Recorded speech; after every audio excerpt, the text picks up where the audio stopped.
واتبعوا ما تتلو الشياطين على ملك سليمان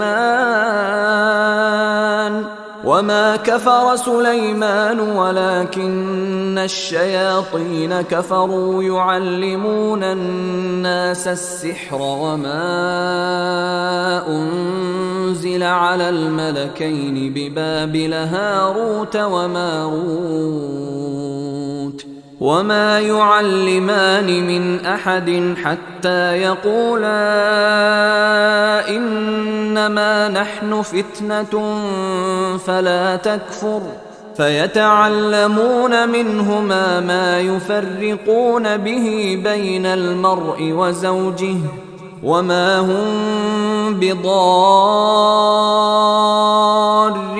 به من أحد إلا بإذن الله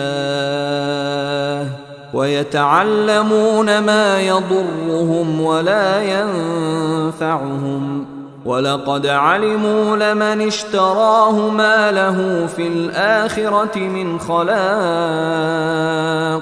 ولبئس ما شروا به أنفسهم لو كانوا يعلمون তারা ওই শাস্ত্রের অনুসরণ করল যা সুলাইমানের রাজত্বকালে শয়তানরা আবৃত্তি করত।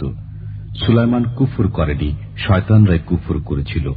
তারা মানুষকে জাদুবিদ্যা এবং বাবেল শহরে হারুত ও মারুত দুই ফেরেশতার প্রতি যা অবতীর্ণ হয়েছিল তা শিক্ষা দিত। তারা উভয়েই এ কথা না বলে কাউকে শিক্ষা দিত না যে আমরা পরীক্ষার জন্য, কাজেই তুমি কাফির হইও না। অতঃপর তারা তাদের কাছ থেকে এমন জাদু শিখত যার দ্বারা স্বামী ও স্ত্রীর মধ্যে বিচ্ছেদ ঘটে। তারা আল্লাহর আদেশ ছাড়া তদ্বারা কারো অনিষ্ট করতে পারত না। যা তাদের ক্ষতি করে এবং উপকার না করে তারা তাই শিখে। তারা ভালোরূপে জানে যে যে কেউ জাদু অবলম্বন করে তার জন্য পরকালে কোনো অংশ নেই। যার বিনিময়ে তারা আত্মবিক্রয় করেছে তা খুবই মন্দ, যদি তারা জানত। আউযু বিল্লাহি মিনাশ শাইতানির রাজীম। واتبعوا ما تتلو الشياطين على ملك سليمان وما كفر سليمان ولكن الشياطين كفروا يعلمون الناس السحر وما أنزل على الملكين ببابل هاروت وماروت وما يعلمان من أحد حتى يقولا إنما نحن فتنة فلا تكفر فيتعلمون منهما ما يفرقون به بين المرء وزوجه وما هم بضارين به من أحد إلا بإذن الله ويتعلمون ما يضرهم ولا ينفعهم ولقد علموا لمن اشتراه ما له في الآخرة من خلاق ولبئس ما شروا به أنفسهم لو كانوا يعلمون رب اشرح لي صدري ويسر لي أمري واحلل عقدة من لساني يفقه قولي والحمد لله رب العالمين والصلاة والسلام على سيد الأنبياء والمرسلين وعلى آله وصحبه أجمعين. Difficult ayah that we have to discuss today, inshallah ta'ala. At least we'll look at a couple of basic lessons from this ayah. This is ayah number 102 of Al-Baqarah, continuing the previous conversation. It's difficult to understand the message of this ayah if you don't look at where it's placed. Allah Azza wa Jal begins, وَاتَّبَعُوا مَا تَتْلُو الشَّيَاطِينُ عَلَى مُلْكِ سُلَيْمَانَ. They pursued and they followed precisely whatever the devils used to read, the shayateen, they used to read and follow themselves, what they were following, on the rule of Sulaiman, implying in the time of Sulaiman, fi ahdi Sulaiman. That's how it's mentioned in many tafasir. Who is it that followed and what did they follow? Well, first, what the shayateen used to read, Mufassirun comment, because the ayah will go on and say, يُعَلِّمُونَ النَّاسَ السِّحْرَ. They used to teach people magic. Meaning the shayateen used to teach people magic. But that still doesn't answer who followed. Well, the discussion here from before is about Bani Israel. And of course, Mulki Sulaiman alayhi salam being a prophet sent to Bani Israel. But yet again, something is missing from the picture if you don't do muqarana, you don't compare or complete the conversation from what is coming before. The last thing we read was, نَبَذَ فَرِيقٌ مِّنَ الَّذِينَ أُوتُوا الْكِتَابِ كِتَابَ اللَّهِ وَرَاءَ ظُهُورِهِمْ كَأَنَّهُمْ لَا يَعْلَمُونَ. a group from among the people who were given the book threw the book of Allah behind their backs as though they had no idea. كَأَنَّهُمْ لَا يَعْلَمُونَ. This is what we read yesterday. So there's what, and we talked about the word nabatha, how when you don't realize the importance of something, and you cast it away, you throw it away, you chuck it away, not realizing what its value is, that it actually deserves attention. So they didn't give attention much to the book of Allah itself when it came to what it had to say, and instead they got themselves busy with what the shayateen were giving. In this, there's a very powerful lesson. When the ummah, when an ummah that has been given a book of Allah, when it doesn't give value to the book of Allah that was given, and the book of Allah given to them was at-Tawrat, and the book of Allah given to us and now to all of humanity is the book of Allah, the Quran. When you have the Quran in your possession and you're the ones who've been given the book and you don't give it importance, then necessarily what will happen is you will end up following paths that shayateen will lay down for you. And these will be paths. What's the purpose of, what makes shaitan the source of evil? He's taking you away from the source of all goodness. If the source of all goodness is tawheed, is the uniqueness and oneness and the reliance on Allah alone, then in one way, shape or another, the shayateen will want to take you away from it. What is sihr? In the end, magic. And I know there are a lot of side discussions in contemporary literature, Islamic literature, or not so Islamic literature, if you will, where certain writers who are influenced by, just developments in science and, the postmodern age and things like that, they've looked back at the Quran and said, that's not really magic. There's no such thing as magic. This is all it's talking about psychological manipulation, or it's talking about, mind games and things like that. But there's really no such thing as magic. That's just hocus pocus. We don't believe in that stuff. The thing is, and a lot of these contemporary writers, when they write about these things, this, by the way, this is not something unique to one part of the Muslim world, though it's concentrated specifically in the Indo-Pak region. Sir Sayyid Ahmad Khan, a famous historical figure in Islamic history, did a lot of great things for Muslims, but at the same time his interpretation of the Quran had a lot of very interesting peculiarities, including which he tried to look at, he was trying to scientifically explain angels and jinns and things like that, right? So he just said things like, jinns are just really bad people, and angels are just really good people.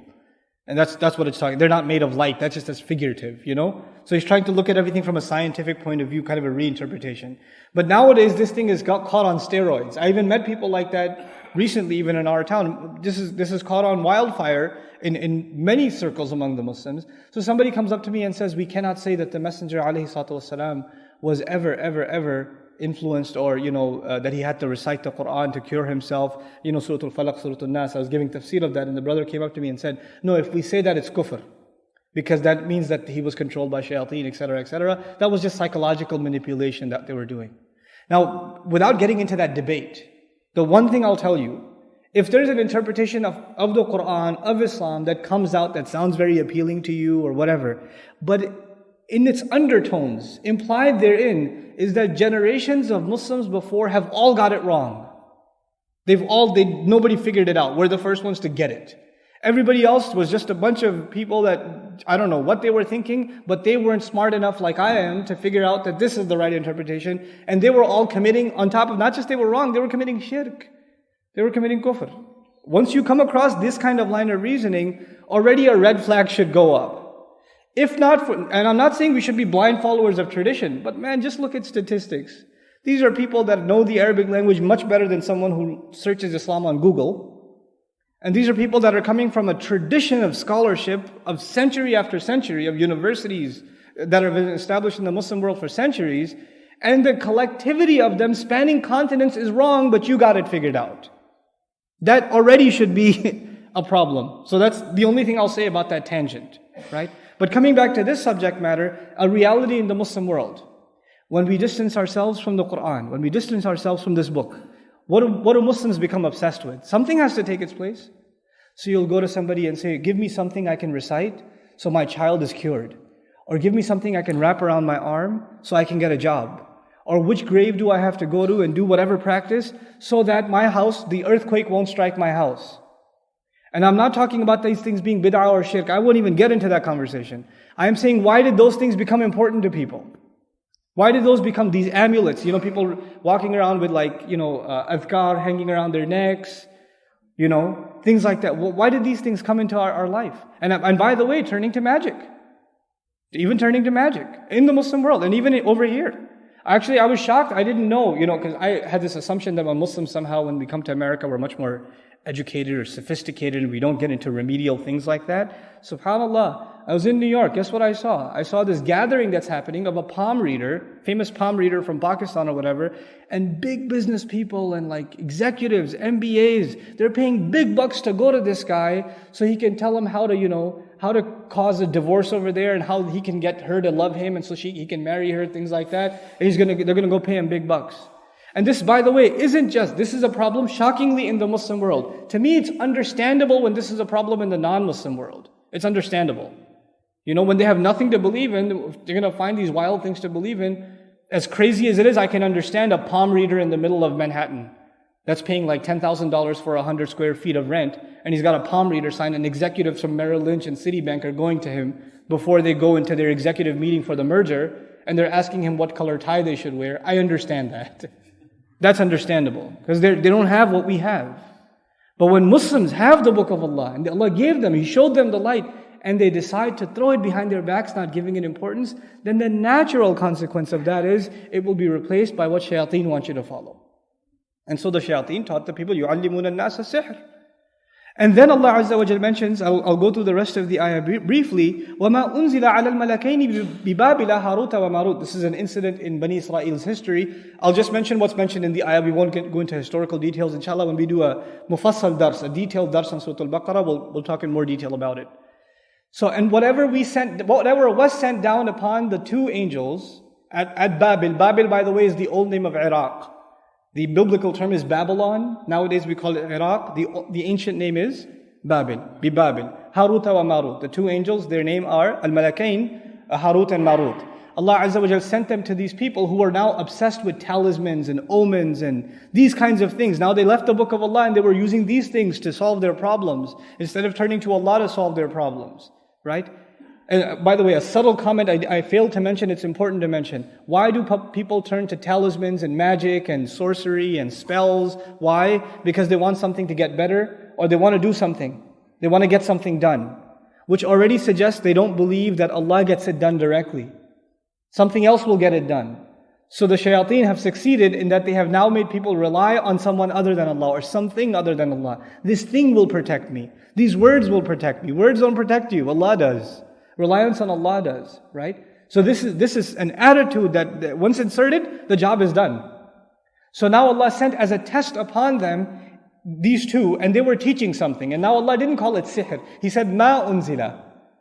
Because what was sent upon them was from Allah subhanahu wa ta'ala, so He didn't use that word that is actually tantamount to kufr next to it. It's kind of the balagha in the ayah.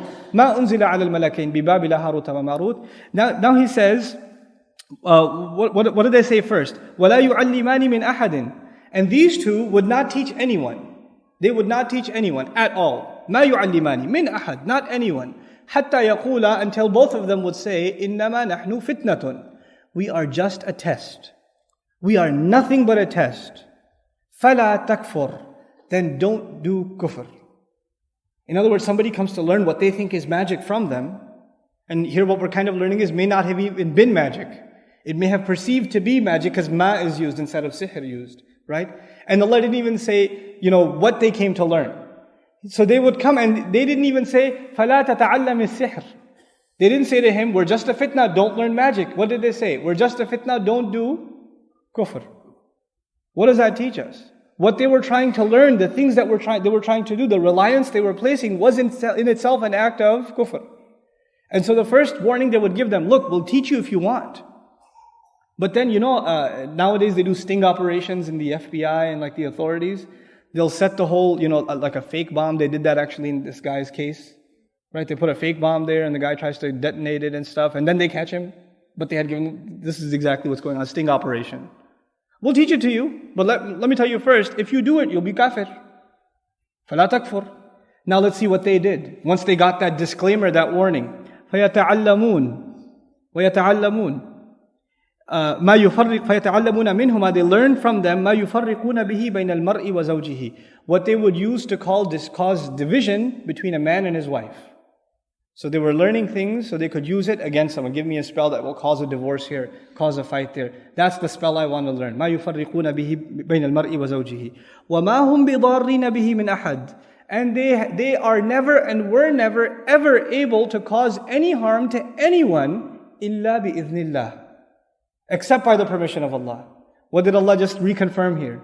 Magic, talismans, whatever they learned in and of itself had no value, except if Allah gave it power, except if Allah gave permission. إِلَّا بِإِذْنِ اللَّهِ وَيَتَعَلَّمُونَ مَا يَضُرُّهُمْ وَلَا يَنْفَعُهُمْ. And they learned what would harm them and not benefit them. Now it's interesting, what they were learning was to try to harm someone else. But Allah describes it as something that they would learn to harm themselves. Because in the end, it was kind of like a placebo. They were thinking they were doing this to harm someone else, but they learned what would harm them. What's the ultimate harm? To lose your iman. That's the ultimate harm. وَلَا يَنْفَعُهُمْ. And it produced no benefit for them. وَلَقَدْ عَلِمُوا لَمَنِ اشْتَرَاهُ. And they already knew that whoever purchases it, whoever takes it, swallows it whole, acquires it, اشترى, يشتري, right? اشتراه مَا لَهُ فِي الْآخِرَةِ مِنْ خَلَاقٍ. He will have nothing for him at all of any portion. Any bit of creation that will give him benefit in the akhirah, he will have nothing of it. They already knew that before they got into it. وَلَقَدْ عَلِمُوا لَمَنِ اشْتَرَاهُ مَا لَهُ فِي الْآخِرَةِ مِنْ خَلَاقٍ وَلَبِئْسَ مَا شَرَوْا بِهِ أَنفُسَهُمْ. What a horrible thing they sold themselves for. لَوْ كَانُوا يَعْلَمُونَ. Had they only known. لَوْ كَانُوا يَعْلَمُونَ. Had they only known.